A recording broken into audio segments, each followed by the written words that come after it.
साथियों नमस्कार, मैं हूं पुष्पेंद्र साहू, आप सभी का दोस्त। आज जो टॉपिक जिस पर हम बातचीत करने वाले हैं वो ये है कि शिव खेड़ा जी ने अपने किताब में लिखा है कि इस सदी का सबसे बड़ा आविष्कार ये है कि व्यक्ति अपने विचार को बदलकर अपने जीवन को बदल सकता है। वाकई ये बहुत बड़ा आविष्कार है, मगर कौन ऐसा महापुरुष होगा जो ये स्वीकार करेगा कि उसके अपने विचार सही नहीं है, उसे बदलने की आवश्यकता है। आवश्यकता तो है, मगर हर किसी को लगता है कि मेरे विचार बहुत अच्छे हैं, महान हैं। बस कुछ तरीका है, हम इस तरीके से भी चेक कर सकते हैं कि कहीं हम गलत तो नहीं हैं। एक तो खुद से व्यक्ति को लगता है आत्मचिंतन से, तो वो फाइंड आउट कर सकता है। दूसरी बात ये कि वो एक आउटकम को देख सकता है, रिजल्ट को देख सकता है कि जो परिणाम मेरे सामने हैं, क्या ये वही परिणाम है जो मुझे चाहिए थे। और अगर ये परिणाम वो नहीं है, मेरे अनुकूल नहीं है, तो ये परिणाम क्यों आए, इस परिणाम के पीछे मेरा एक्शन कैसे था। पीछे जाते हैं तो एक्शन ऐसा मैंने क्यों किया, ऐसे कर्म मैंने क्यों किए, उसके पीछे मेरी धारणाएं क्या थी, ऐसा कौन सा विचार मेरे भीतर था, कौन से विचारों की बारंबारता को मैंने अपने दिमाग में पाले रखा, अपने मन में पाले रखा, और वही विचार धारणाएं बन के मुझे वो एक्शन कराए, मेरे आचरण बन गए। सो अल्टीमेटली हम फाइंड आउट करते हैं कि जो भी परिणाम आया है, इसके पीछे भी कारण दूर दूर तक अगर कोई है तो वे हमारे अपने विचार ही हैं। सो विचार एक बीज है और परिणाम एक पेड़ है। तो विचार में इतनी शक्ति है, जैसी शक्ति एक बीज में होती है कि बीज के भीतर में पेड़ है मगर दिखता नहीं है, वैसे ही विचारों में एक बड़ा परिणाम है। सो पास्ट तो बीत गया, फ्यूचर में हम क्या चाहते हैं, कैसा परिणाम हम चाहते हैं।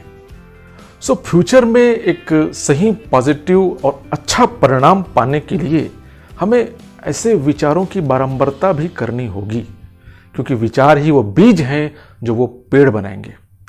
सो ऐसे लगातार कहा जाता है कि आप उन चीज़ों को लिखिए, मतलब अपने आप को ट्रेंड करना होता है, अपने मस्तिष्क को ट्रेनिंग देना होता है कि हम उन चीज़ों को सोचें जो हम चाहते हैं।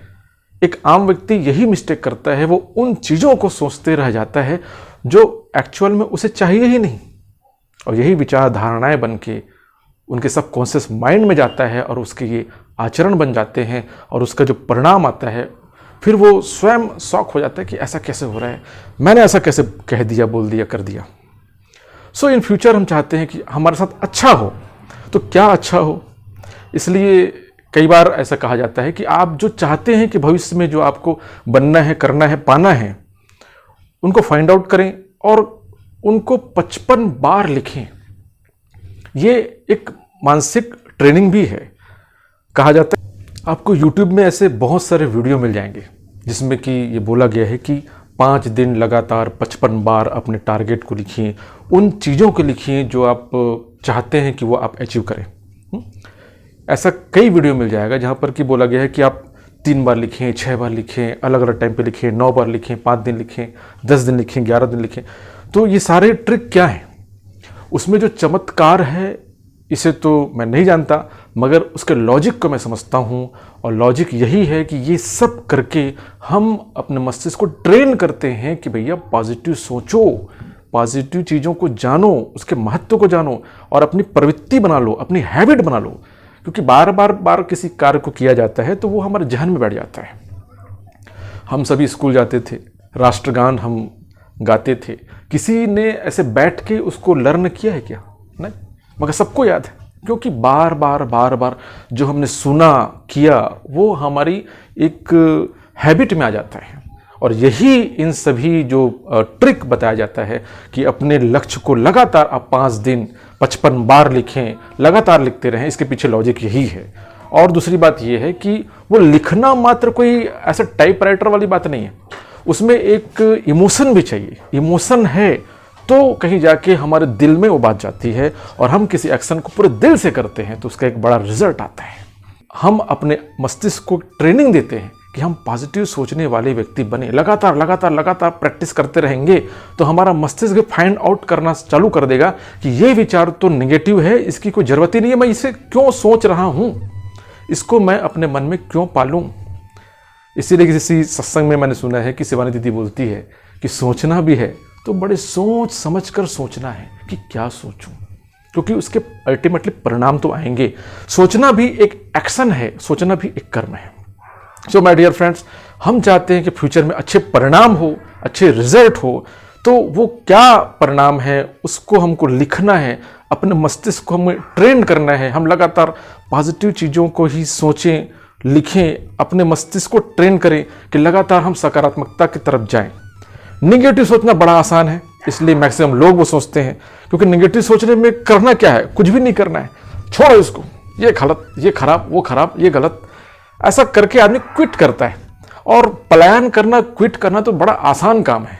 सो नेगेटिव थिंकिंग का यही तो परिणाम है, आदमी ऐसा सोच के अपने आप को फ्री कर लेता है।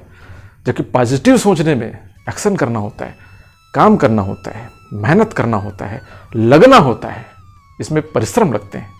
सो अल्टीमेटली रिजल्ट हमको पॉजिटिव एक्शन से ही आएगा। सो इन फ्यूचर हम जो चाहते हैं उसे सोचने की अपने मस्तिष्क को ट्रेनिंग दें, लिखें, सोचें पॉजिटिव, उन्हीं चीज़ों पर फोकस करें जो हमें चाहिए। सो ये हमारे हाथ में है और यही शायद इसका एक रिजल्ट है, इसका एक मीनिंग है जो शिव खेड़ा जी ने अपनी किताब में लिखा कि विचार बनाए जीवन और विचार बिगाड़े जीवन। तो क्यों हम अपने विचारों को बिगाड़ें, नेगेटिव क्यों सोचें। मक्खी इतने खूबसूरत बदन को छोड़ के जख्म में बैठती है, पॉजिटिव चीजें उसे नजर नहीं आती, वो नेगेटिव चीजों पर बैठती है। हम क्या मक्खी जैसे तुच्छ हैं जो नेगेटिव चीजों को सोचें।